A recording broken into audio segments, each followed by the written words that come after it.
Hola y bienvenidos a Cuentos Clásicos. El día de hoy les traemos un relato de la autora estadounidense Nedra Tyer. Acompañaremos a la señora Beard, o debería decir Bluebeard, en sus primeros meses de jubilación mientras explora su nuevo pasatiempo para el que cree tener un don especial y al cual considera una labor filantrópica y necesaria. Con ustedes, la encantadora señora Bluebeard.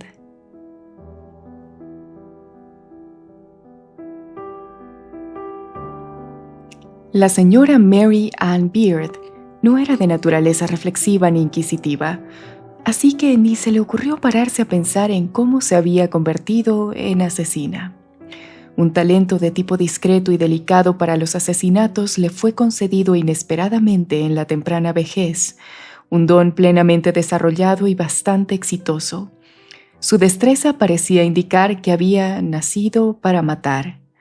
Si se le hubiera obligado a dar una opinión sobre su relación con el asesinato, lo más probable es que hubiera dicho que había llegado a él a falta de nada mejor que hacer, pero tampoco le habría restado importancia. Orgullo parece una palabra extraña para describir la actitud que ella tomaba frente a su habilidad y carece de exactitud, pero aún así la señora Beard se aproximaba a su don, a su buena mano, a su aptitud, o como queramos llamarlo, con un sentimiento cercano al orgullo y el asombro. Su talento para el asesinato hizo acto de presencia por primera vez 6 meses después de su 65º cumpleaños. Fue entonces cuando cometió su primer crimen. Se hallaba perfectamente en sus cabales. Su objetivo estaba claro y no titubeó. Aquella noche, tras cometer el asesinato, durmió bien. No se le coló ni una pizca de remordimiento entre las sábanas. 2 días más tarde, ataviada con su mejor vestido y su sombrero más nuevo, fue al funeral de la víctima.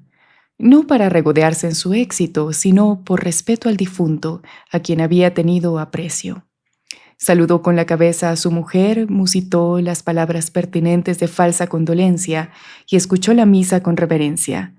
Aunque el difunto no era más que un conocido, se alegró de haber ido al funeral porque no había mucha gente. Su víctima era un anciano que había pasado los últimos años postrado en la cama. Sus amistades se habían ido distanciando y su único familiar era la arpía de su mujer. La señora Beard asesinaba porque no tenía mucho más que hacer en su jubilación. La precariedad de su pensión no le permitía otros caprichos. Suena despiadado, pero nada más lejos de la realidad. La señora Beard se entregaba a su nueva vocación con resolución y cariño. No había muchas más cosas que llamaran su atención. De hecho, no le gustaba nada viajar, aunque hubiera podido permitírselo. Cuando trabajaba, había dedicado la mayor parte de su tiempo libre a leer. Nunca tenía tiempo para leer todo lo que quería, y ahora que lo tenía, la vista había empezado a fallarle. Cuando se ponía a leer, se le cerraban los párpados como si se hubiera tomado un somnífero, o las letras bailaban ante sus ojos como en un ballet intrincado que era incapaz de seguir. Así que nada de leer. Durante un breve periodo en el que trató de buscar nuevas aficiones, la señora Beard se acercó a los clubes para la tercera edad. Sus miembros eran todos bastante agradables, pero a la señora Beard le molestaba que la agruparan con ellos solo por el mero hecho de ser todos mayores. No se sentía automáticamente parte de los ancianos solo porque se hubiera levantado un día tras otro y hubiera sobrevivido lo mejor que podía, siguiendo un curso natural e inevitable que la había llevado a acumular un sorprendente número de años. No podía identificarse con toda esa gente. Así que nada de clubes ni actividades para la tercera edad, igual que nada de viajes y lectura. Así pues, en cierto sentido, y ya que no tenía nada mejor que hacer en su jubilación, a la señora Beard le dio por matar. Era modesta en lo relativo a su don. Lo lógico era pensar que debía haberlo alimentado durante años para adquirir semejante habilidad, y sin embargo ella jamás había sospechado ni por un solo momento que poseyera esa cualidad mortífera y letal. Entonces, El largo túnel de la memoria se abrió hasta el fondo de su subconsciente y recordó aquella vez en tercero de primaria en que, a instancias de otro crío, un chico malo y mezquino, los niños comenzaron a burlarse de ella con la cantinela Mary Ann Beard, Mary Ann Bluebeard, Bluebeard, Mary Ann. Y a raíz de eso muchos empezaron a llamarla Mary Ann Bluebeard, cuando la profesora no los oía. No obstante, este acoso terminó cuando su padre murió y su madre tuvo que mudarse a un barrio más modesto, por lo que Mary Ann se cambió de escuela y el contacto con sus excompañeros de clase se perdió en la inmensidad de la ciudad. El mote Bluebeard le había dolido tanto como se suponía que debía hacerlo, pero aún así se olvidó de él hasta que cometió su primer crimen. Su talento para el asesinato había permanecido latente todos esos años y hasta es posible que aquel chiquillo, ¿cómo se llamaba? Era algo sencillo, pero no era buena para los nombres. Estuviera dotado de una intuición inusual y hubiera adivinado su verdadera naturaleza. En cualquier caso, su facilidad y destreza para el asesinato a veces la sorprendían. Y lo que le sorprendía todavía más era el número de personas deseosas de morir. Siempre había creído que, por muy peligrosa y repleta de disgustos e incomodidades que fuera la existencia, la gente se aferraba a la vida. Pero no era así. Sus víctimas estaban todas obsesionadas con la pulsión de muerte. Cualquier mínimo gesto en su dirección y la abrazaban como a un amante. La señora Beard descubrió, no sin asombro, que una persona apenas necesita un pequeño estímulo, una única palabra, un gesto o el más leve empujón, si ésta ya tiende de forma natural a la aniquilación. Su primera víctima se llamaba Smith, John Smith, y su vida era tan insulsa como su nombre. La señora Beard había ignorado su existencia tanto como la del resto de inquilinos del modesto bloque de apartamentos donde vivía. Fue un acto de amabilidad por su parte el ofrecimiento de ayuda en una emergencia, lo que hizo que se conocieran. La primera vez que se encontraron no había ningún indicio de que aquella breve relación acabaría en asesinato. Aquella tarde, la señora Beard oyó cómo sonaban los timbres. Los timbrazos comenzaron a un lado del pasillo y fueron avanzando hasta el otro extremo. Las paredes de los apartamentos eran finas y los timbres agudos. Era un ruido al que se había acostumbrado tras jubilarse. Representantes de marcas, vendedores de todo tipo que hacían sus rondas sin olvidarse de nadie y desplazándose de apartamento en apartamento, aunque rara vez obtenían respuesta porque aquel era un edificio de gente trabajadora. El sonido de pisadas se acercaba y luego se perdía en la distancia, con el zumbido estridente de los timbres entre medias. Llegó su turno y abrió la puerta. Se encontró a una mujer con la cara roja por el enfado. «Tengo que salir», dijo, «y el hombre que había prometido quedarse con mi marido acaba de llamar para decirme que no puede venir. Y tengo que salir. Es urgente. ¿Podría venir usted?» No planteaba una posibilidad abierta, era una orden. «Por supuesto», dijo la señora Beard como si hubiera formulado la pregunta de manera educada. «Estaré encantada de ayudarla». Y así es como la condujeron ante su primera víctima, el señor John Smith. Estaba tendido en la cama, presa de una enfermedad cardíaca. La señora Smith ladró las presentaciones de rigor y acto seguido se despidió lanzando bravatas. En cuanto salió, el apartamento quedó sumido en un glorioso silencio. Y entonces la señora Beard se volvió hacia el señor Smith. Desde su reino de desolación, éste le dirigió una leve sonrisa. Ella le devolvió el gesto, pero no se le ocurrió nada que decir, ni tampoco al señor Smith, que se comportaba como un niño tímido al que le ha comido la lengua el gato. Así que volvieron a sonreírse y ese intercambio selló su buena voluntad. La señora Beard se sentó junto al lecho como lo haría en sucesivas ocasiones cuando la señora Smith saliera a jugar el bridge. Jugar a las cartas era la emergencia por la que se había mostrado tan apurada. No había nada más urgente que eso. Esta la llamaba habitualmente para que se quedara con su marido, porque la señora Beard aceptaba de buena gana y no tenía que pagarle nada, mientras que el hombre al que había engañado antes le cobraba $1 la hora. Aunque ya se veían una media de 2 veces por semana, la señora Beard y el señor Smith aún no habían encontrado nada que decirse. Ella estaba pendiente de cualquier deseo de él. Si su mirada se desviaba hacia el agua, enseguida le pasaba el vaso.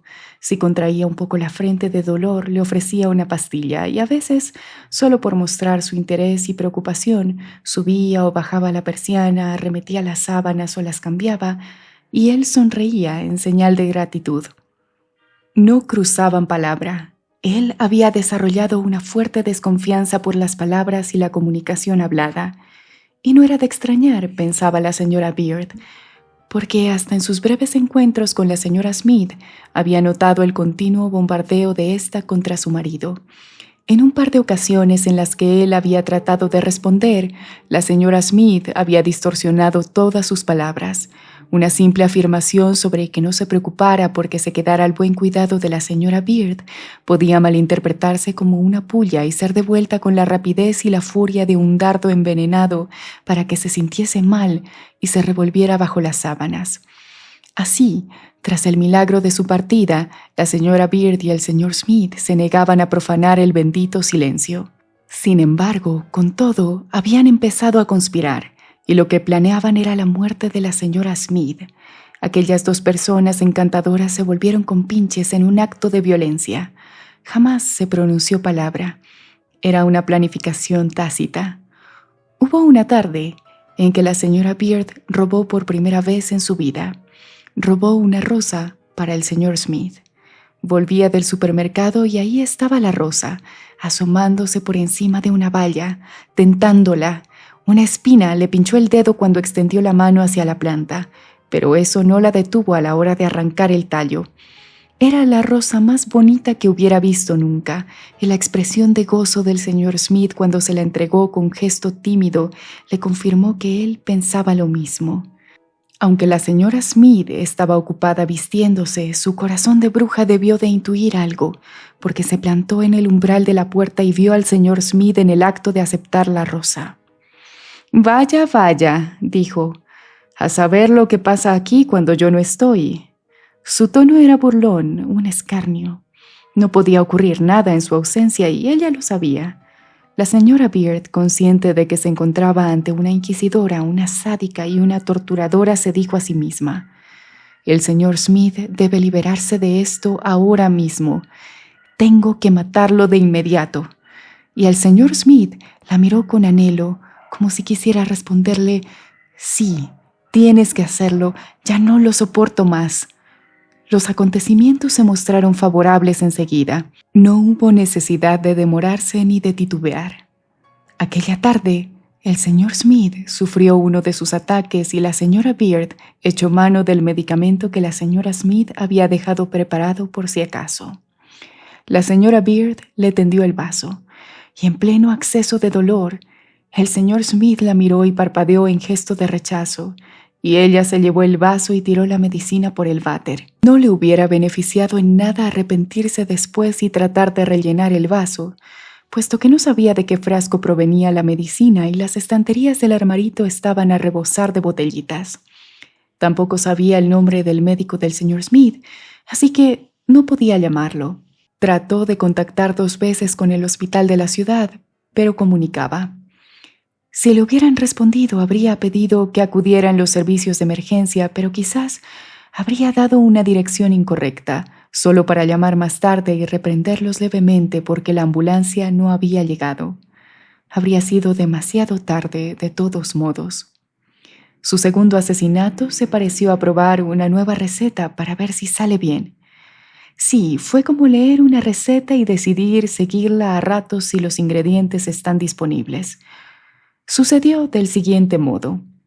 El edificio de al lado quedaba muy cerca y la gente que vivía un piso por encima de la señora Beard chillaba mucho cuando se enfadaba.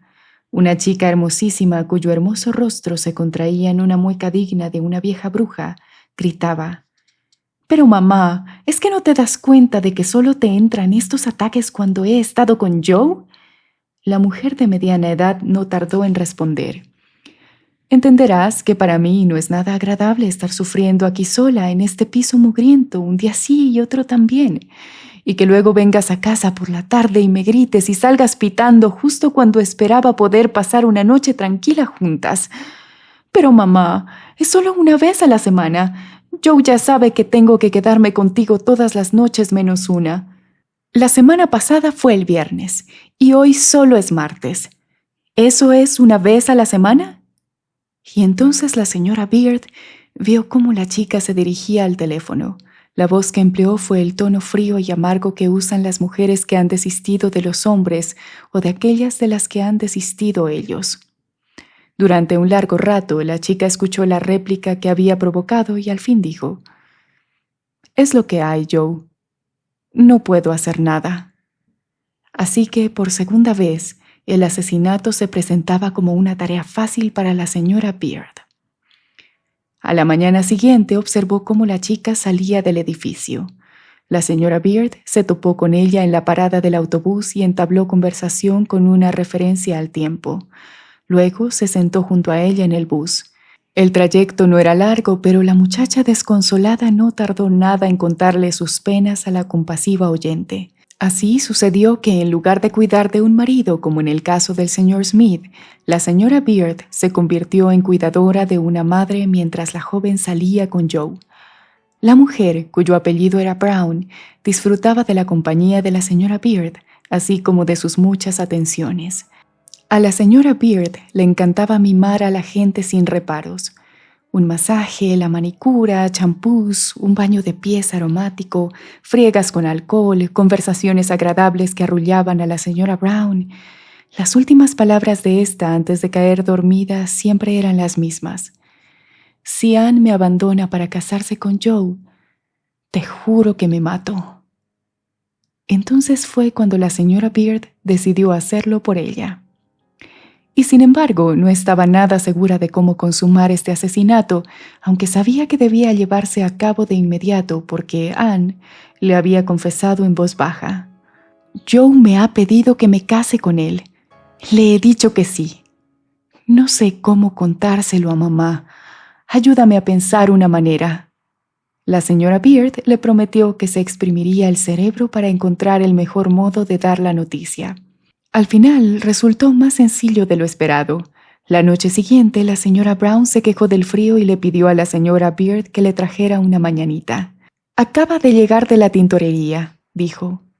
«Está dentro de una bolsa de plástico».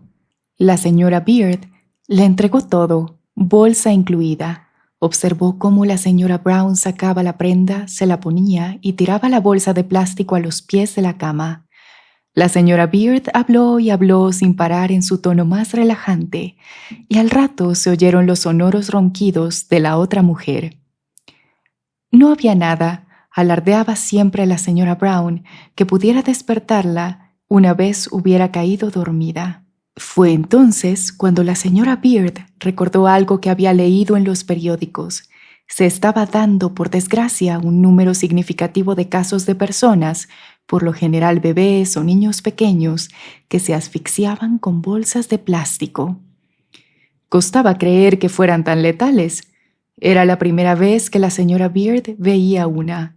En su tintorería usaban bolsas de papel como antes. Se preguntaba si las bolsas de plástico serían tan mortíferas como decían. ¿Funcionaría? ¿Debía intentarlo? No estaría de más comprobar si todos aquellos artículos y noticias tenían algo de verdad. Sin duda, merecería la pena intentarlo. Recogió la bolsa de los pies de la cama y la extendió sobre un extremo de la almohada de la señora Brown. Justo entonces, la mujer se dio la vuelta mientras dormía y hundió la cabeza en la bolsa de plástico. La señora Beard se marchó de puntillas. No la invitaron a la boda. Fue una ceremonia pequeña, muy íntima, tan próxima a una muerte en la familia que solo acudieron los amigos y familiares más cercanos, y la señora Beard no entraba en ese grupo, pero envió un regalo: 2 cucharillas de postre con los adornos favoritos de Anne, de estilo floral. La señora Beard encontró a su tercera víctima en el supermercado. Hacía un tiempo perfecto. El viento soplaba lo justo, el sol calentaba lo suficiente, y a la señora Beard le parecía imposible que pudiera existir la miseria en el mundo. Pero se dio de bruces con la siniestra realidad cuando extendió el brazo para alcanzar un bote de remolachas y al girarse vio una mano rapaz que se dirigía a la sección etiquetada como desinfectantes. La mano pertenecía a una mujer cuyo rostro aparecía devastado por la infelicidad. En su mirada afligida se percibía un sincero e intenso deseo de muerte. La señora Beard, pensando únicamente en el sufrimiento de la mujer y no en su propio talento para el asesinato, dijo: «Cariño, creo que te convendría sentarte. Vayamos a la cafetería de al lado. Una tacita de té te ayudará». Mientras tomaban el té, la mujer se desahogó contándole una historia de traición tan lastimosa que la señora Beard comprendió de inmediato que había que hacer algo para tratar de consolarla. El té se fue enfriando y las bolsitas de infusión que se quedaron pegadas a los platillos no hacían más que contribuir a la atmósfera de consternación y fracaso. Había que hacer algo de inmediato. No se podía permitir que la mujer se suicidara del modo horrible que tenía planeado, con un veneno que le causaría una agonía lenta, infernal, así como deformaciones y desfiguraciones. La mujer le suplicó, en tono lastimero: «¿Le importaría acompañarme a casa? No me siento capaz ni de cruzar una calle sin ayuda». «Por supuesto, cariño, lo haré encantada». Y cargando con las 2 bolsas llenas de alimentos de la señora Beard y la bolsita de papel de la mujer con su solitario contenido letal, se dirigieron hacia la lóbrega pensión donde vivía la mujer. Dentro, a través de pasillos laberínticos con olor al moho de comidas pasadas, la mujer guió a la señora Beard hasta una habitación amueblada.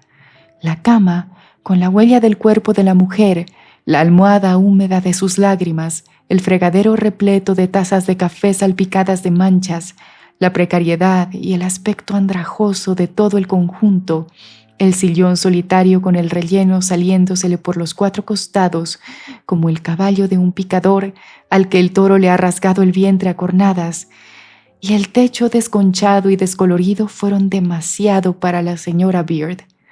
Todas aquellas señales y ecos de la miseria la sobrepasaban. A la mujer le castañeteaban los dientes que producían un sonido particular, un staccato sagrado de la tristeza. «Tienes que meterte en la cama», la apremió la señora Beard. «Debes entrar en calor». La señora Beard encendió la estufa de gas y el calor hizo que la exhausta mujer se relajara. Después la arropó con la colcha arrugada y la mujer cayó dormida casi de inmediato. Entonces la señora Beard vio la nota de suicidio que ésta había escrito antes. Estaba pegada al espejo agrietado del tocador. La respiración pesada de la mujer la tranquilizó. La habitación estaba caldeada, así que la señora Beard bajó el gas y más tarde lo apagó. Su anfitriona seguía durmiendo y sintió que debía marcharse.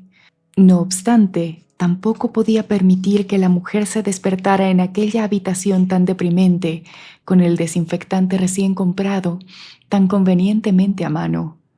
Había un modo mucho más fácil de resolverlo todo.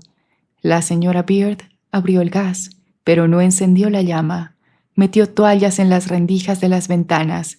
La puerta cerraba bastante bien. La habitación era pequeña. No había motivo para que el gas no actuara rápido. Y la nota de suicidio estaba para explicarlo todo. La señora Beard se había dejado los guantes puestos. Siempre los llevaba cuando salía y cuando trasteaba por la casa. Qué curioso que durante toda su vida hubiera tomado sin saberlo las precauciones necesarias de una asesina. Recogió sus bolsas de la compra y abandonó la habitación de la mujer. Se había olvidado de lo espléndido que era el día hasta que salió al sol de nuevo. En cuanto a su siguiente asesinato, la señora Beard ayudó a su 4ª víctima a cruzar el umbral de la muerte con un pequeño empujoncito en una escalera de incendios. Y su 5º asesinato, el 6º, también consistió en dar un empujoncito, esta vez en un malecón. El séptimo consistió en administrar una sobredosis de pastillas para dormir, y así se fueron acumulando: 8, 9, 10, 11, 12 asesinatos. Con el 13º fue especialmente cuidadosa. No importa lo mucho que insistamos en lo contrario, todo el mundo es supersticioso con el número 13. De ese modo continuó con asesinatos apenas premeditados, uno tras otro, sin malicia ni sensiblerías como el arrepentimiento. En todos los casos, el asesinato parecía necesario, y la señora Beard no rehuía su obligación. No sentía pena por lo que hacía, y las personas a las que asesinaba salían beneficiadas. Jamás había complicaciones, aunque de tanto en tanto, sobre todo tras su 14ª acción, tenía la extraña y un tanto inquietante sensación de que la observaban, aunque era imposible que nadie la estuviera vigilando. ¿Qué podían significar aquellas muertes para un ser viviente? Todas sus víctimas eran marginados emocionales. Nadie les había hecho caso salvo desear que desaparecieran. Aún así, la sensación de que la observaban persistió y la señora Beard llegó a fantasear con la espeluznante idea de que el niño cuyo nombre no recordaba se le aparecería de repente en algún corredor sombrío al grito de «Bluebeard, Mary Ann, vieja Mary Ann, Bluebeard», para acto seguido canturrear: «Te lo dije, siempre supe que eras una asesina». Una tarde, después de su 15º asesinato, la impresión de que la observaban se volvió tan insoportable que decidió que necesitaba tomarse un descanso. Seguro que le habían empezado a fallar los nervios de tanto trabajo. Además, estaba dejando de lado todas las tareas del hogar. Debía bajar el ritmo de los asesinatos. Por un tiempo, se había estado excediendo, el ansia se había impuesto al buen hacer, y eso nunca funcionaba. 1 o 2 crímenes al mes era la cantidad razonable que podía exigirse, mientras que en la última semana se habían deshecho ya de 3 pobres desgraciados. El cambio de ritmo resultó beneficioso. Disfrutó de sus vacaciones sin asesinatos. Ordenar, quitar el polvo, limpiar cajones y reorganizar los muebles se convirtieron en tareas sumamente gratificantes. Pero entonces el tiempo comenzó a apremiar. Debía volver a ponerse manos a la obra. Aquella pobre señorita de la 6ª Avenida con el corazón roto necesitaba atención urgente, y el pobrecillo alcohólico de la 7ª ya había sufrido suficiente. Se daría el gusto de descansar un día más o 2, y después volvería a lo suyo. Inexplicablemente y por primera vez, comenzó a dudar de su don. Incluso empezó a pensar que podrían descubrirla. Nada de esto le había ocurrido antes, y como no había dicho ninguna sola mentira en su vida, sabía que si en algún momento la interrogaban sobre las personas a las que había acompañado hasta el sendero de la muerte, respondería con la verdad. Así que, para estar lista ante cualquier emergencia, aunque fuera remota, aquella misma mañana llevó su vestido de seda azul claro a la tintorería, solo por si algún día la llevaban a juicio. El último día de sus vacaciones sonó el timbre. Se dirigió a la puerta con alegría. Lo que necesitaba para animarse y volver a su delicado trabajo eran estímulos. Un hombre la esperaba de pie ante la puerta. Lo saludó y él se presentó con su nombre, pero ella era tan mala para los nombres que no logró retenerlo. Una idea un tanto extraña e inquietante, pero en general emocionante, cruzó su mente. Conozco a este hombre bastante bien, y al mismo tiempo se daba cuenta de que no lo había visto nunca. Era bastante amable, rondaba la mediana edad o estaba a punto de entrar en ella, y tenía un aire relajado y seguro. La felicitó por sus geranios y primaveras y pidió hablar con ella. Respondió al gesto de asentimiento de la señora Beard sentándose en el sofá, y acto seguido dijo: «Señora Beard, me gustaría hablar con usted sobre el crimen. ¿Le interesa?» Otra encuesta, pensó ella. La gente no paraba de hacer encuestas sobre un tema u otro. Tan solo una semana antes había respondido a una lista eterna de preguntas sobre jabones y detergentes. «No sé muy bien a lo que se refiere», dijo con una sonrisa.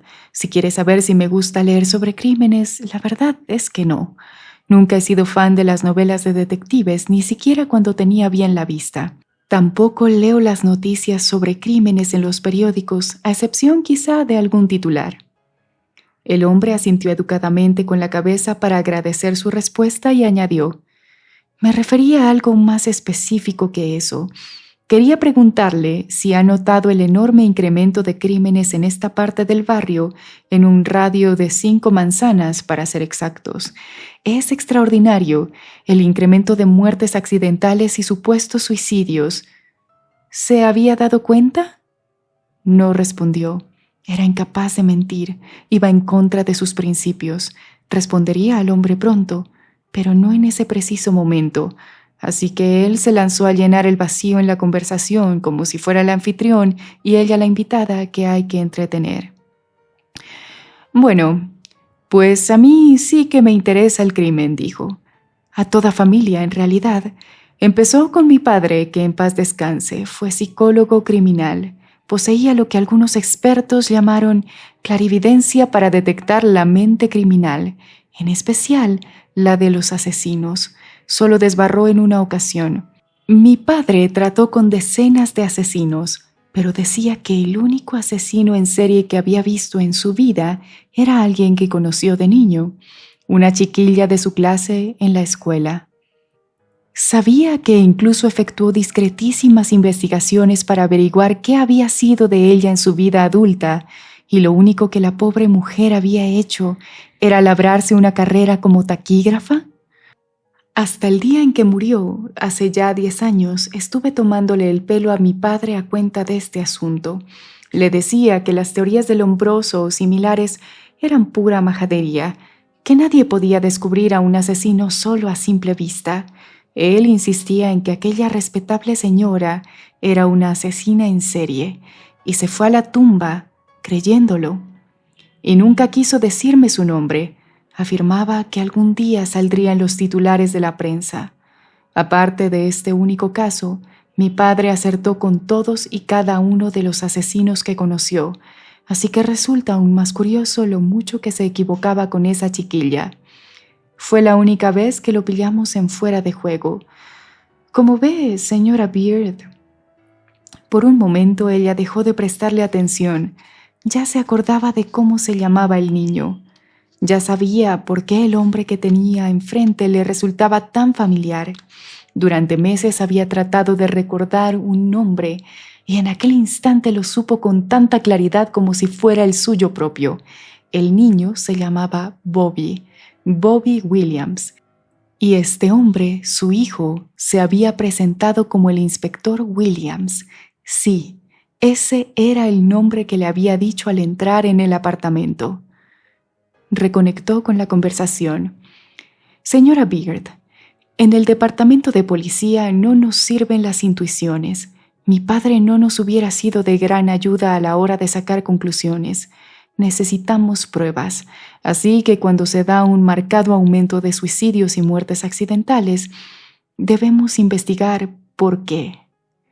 Y si esas muertes tienen lugar en un área reducida y la mayoría ocurren de día en un barrio donde 9 de cada 10 habitantes se pasan el día fuera trabajando, puede que aún así estemos ante un trabajo tedioso, pero nos apañamos. Así pues, empezamos buscando a alguien que no trabaje hasta que un buen día uno de nuestros agentes se fija en una simpática anciana que siempre lleva guantes blancos y anda oportunamente cerca de los suicidios cada vez que se notifica uno. Y cuando estamos casi convencidos de que es ella, resulta que le entran las sospechas y deja de salir a hacer sus pequeños recados, y durante 2 semanas no se produce ningún suicidio ni muerte accidental. Así que eso nos hace estar seguros de que es ella. ¿Me sigue, señora Beard? No tenía intención de justificarse a sí misma. No sentía la necesidad de justificar lo que había hecho, pero él esperaba que dijera algo. «¿Pero es que no lo ve?», respondió. «Esas personas eran desdichadas. Debían morir. Se habrían suicidado de todas formas si yo no las hubiera ayudado antes». El inspector la fulminó con la mirada. Fue la única vez que mostró enfado alguno.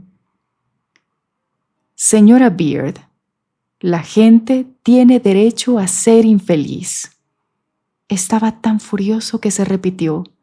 La gente tiene derecho a ser infeliz, señora Beard, tanto como tiene derecho a la felicidad. No puede ir por ahí matando personas solo porque son infelices. Hablaron durante un rato y en cierto punto de la conversación, la señora Beard pensó en su vestido azul y se alegró de que estuviera limpio y preparado. Era una suerte que hubiera sido lo bastante previsora como para acordarse de él. Y después pensó en la señorita con el corazón roto de la Sexta Avenida y en el alcohólico de la Séptima, de los que no se había deshecho todavía. Pobrecillos, tendrían que apañárselas como pudieran. Entonces, el inspector Williams le ofreció el brazo y la señora Beard, la encantadora señora Bluebeard, que todo en su vida lo había hecho con discreción, lo acompañó discretamente. El fin.